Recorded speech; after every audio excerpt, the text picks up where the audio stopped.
बोली सदगुरुदेव भगवान की जय।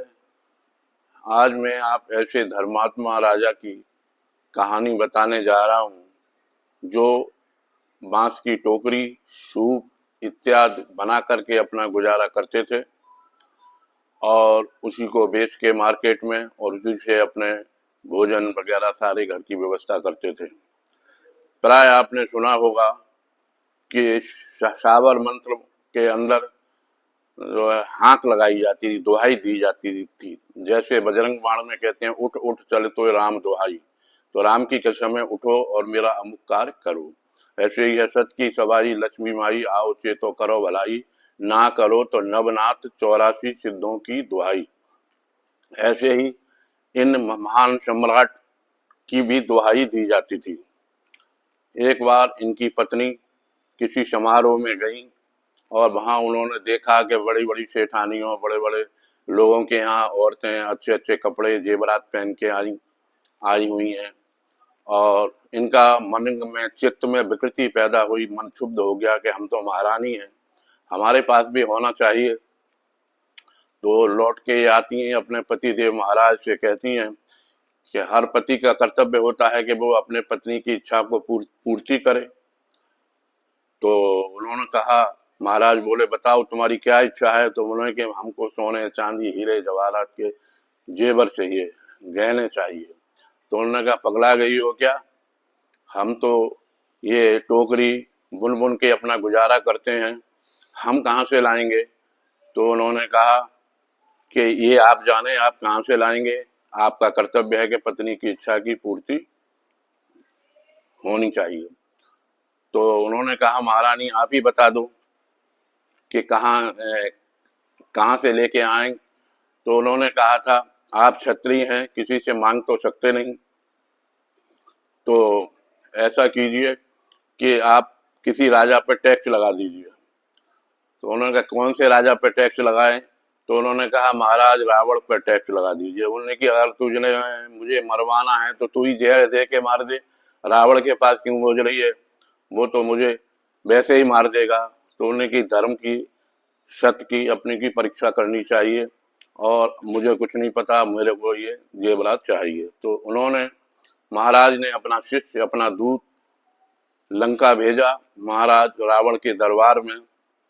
तब उन्होंने जाके कहा कि हे महाराज रावण, हमारे राजा बैन ने आपके ऊपर टैक्स लगाकर, कर लगा करके सोना चांदी मांगा है, वो आप हमको दीजिए।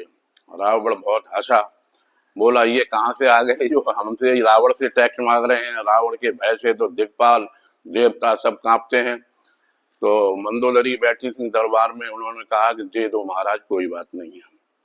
तो उन्होंने कहा नहीं, ऐसे तो ये आज मांग रहे हैं, कल कोई दूसरा मांगेगा, परसों कोई तीसरा मांगेगा, ऐसा नहीं हो सकता। तो बोली महाराज आप राजा बैन के प्रभाव को नहीं जानते हैं, आप इनको कल का टाइम दे दीजिए।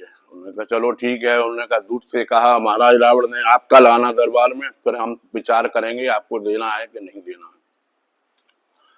फिर शाम को महाराज रावण और मंदोदरी ऊपर अपनी अटारी पे गए। तो रावण ने कहा अब बताओ कि राजा बैन का यश इतना कैसे फैला हुआ है, उसका क्या प्रभाव है।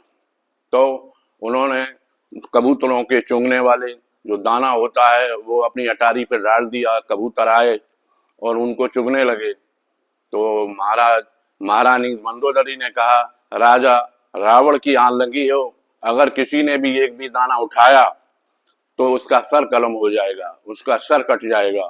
तो जैसे कि तैसे ही वो चुंगते रहे, जैसे ही तैसे ही वो कबूतर दाना को खाते रहे। लेकिन जब उन्होंने कहा राजा बैन की आन लगी है, अगर किसी ने भी एक भी दाना उठाया तो उसका सर कलम हो जाएगा। तो जैसे जैसे जैसे कबूतर थे वहीं की वहीं ठहर गए और ठहरने के बाद में एक कबूतर ने उठा लिया, उसका सर धड़ से अलग हो गया। जब सर से धड़, तो महाराज रावण ने पूछा कि ये क्यों मर गया, बाकी तो रुक गए राजा बैन की आन से। तो उन्होंने कहा ये बहरा है, ये सुनता नहीं था, इसलिए उसने उठा लिया। तो उन्होंने कहा कि देखा महाराज बैन का यश कैसे फैला है, आपकी भलाई इसी में है कि आप जो है उनको सोना चांदी दे दें। तो दूसरे दिन दरबार में गए तो उन्होंने कहा जो तुम्हें चाहिए वो ले जाओ।